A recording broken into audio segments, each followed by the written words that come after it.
Since Game of Thrones is back this Sunday, and anyone who doesn't like it, well...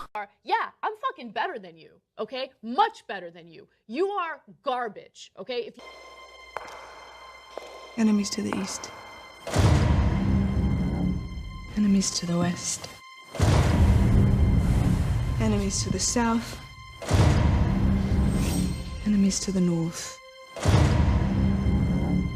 Whatever stands in our way, we will defeat it. I'm going to declare right now that everyone else is 100% wrong on how Cersei will die. Not only that, but I'll give you a play-by-play of the scene of her death, because after all, I am amazing police captain / genius. Shitty references aside, since everyone and their cat has gone through the whole valonqar thing, I won't say anything other than it's a book exclusive and not in the show. The thing about the show is that they need to work within a much tighter framework for the sake of time, so character stories are merged, motivations are moved or eliminated, and prophecies are abbreviated or erased. Let's start with the prophecy, shall we? When will we marry? You'll never wed the prince. You'll wed the king. Married fat king bastard, check. But I will be queen. Oh, yes. You'll be queen. For a time. Then comes another. Younger. More beautiful. To cast you down and take all you hold dear. This one's still up in the air, but it's irrelevant. It could be Dany, could be Marjorie, but in the end it doesn't have much impact on how she will die. Will the king and I have children?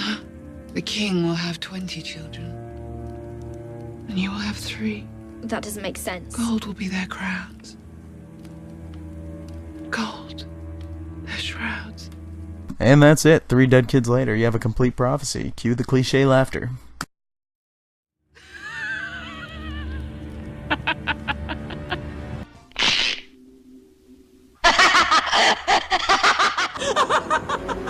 Woof woof!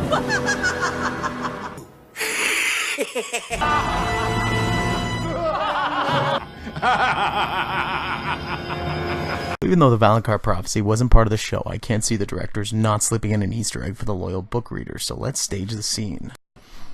This scene is King's Landing. With a massive host at her gates, the city is under siege. I think the dragons will be incapacitated due to Euron's dragonbinder or some other kind of deus ex machina he got from his travels, or headed north via a vision from Quaithe or Bran's warging to fight the White Walkers. Either way, they're really overpowered, so let's get started. Either through a clever night attack to open the gates, or more likely a betrayal, Dany's forces enter the city. We're in the throne room, Cersei seated alone, similar to the scene of the Battle of Blackwater. In rushes Qyburn to tell Cersei the enemy has entered the city and is marching towards the Red Keep. Cersei will ask how this happened, and Qyburn will either reply Person X betrayed them, or more likely the Gold Cloaks lay down their arms and open the gates on the orders of Person X, out of fear of the Dothraki horde, unsullied armies, or possibly even the dragons if they do stick around. Infuriated at this betrayal and having lost everything else, Cersei will say the magic words everyone has been waiting for. Burn them all! Burn them all! Qyburn, being resigned to his fate, rushes off to inform the pyromancers to destroy the city. Jaime enters the throne room, passing Qyburn to tell his sister they need to leave. She says, "Leave where?" and begins a short monologue. She hints at her true motives and it clicks for Jaime. He runs after Qyburn, eventually catching and killing him and the pyromancers below. During all of this, Cersei sits on the Iron Throne, drunk on wine and sorrow. She reminisces of all the things that brought her to this point. Knowing her time is short, she basks in the silence, closing her eyes. When she opens them, there stands her child, Joffrey, Marcella, or Tommen, looking back at her. The vision begins to taunt Cersei. "How could you let me die, mother? You were supposed to protect me." Cersei begins to cry uncontrollably, and her child approaches her on the throne. Crying harder, she bows her head as her child lays a hand on their mother's face. Then a sharp stab as a knife enters her stomach. Arya reveals her face. After a short monologue of her own, she assumes the killing positions he's had for the last 2 victims since being trained as a faceless assassin.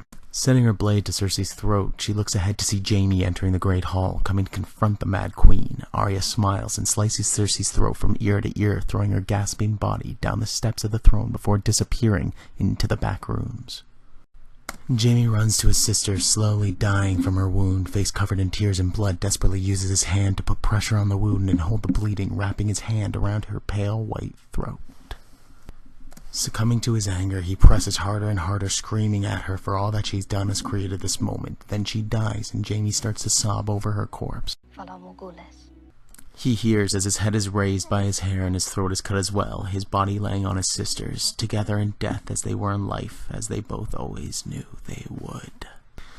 Then she grabs Nymeria with her wolf pack and rides a frickin' dragon up north, and Jon has Lightbringer transformed into Fire Jesus and grabs Ghost, and they all team up and pew, pew, pew, pew, pew, pew, all the zombies with frickin' Shane, who's also the Punisher. It's gonna be awesome. Peace.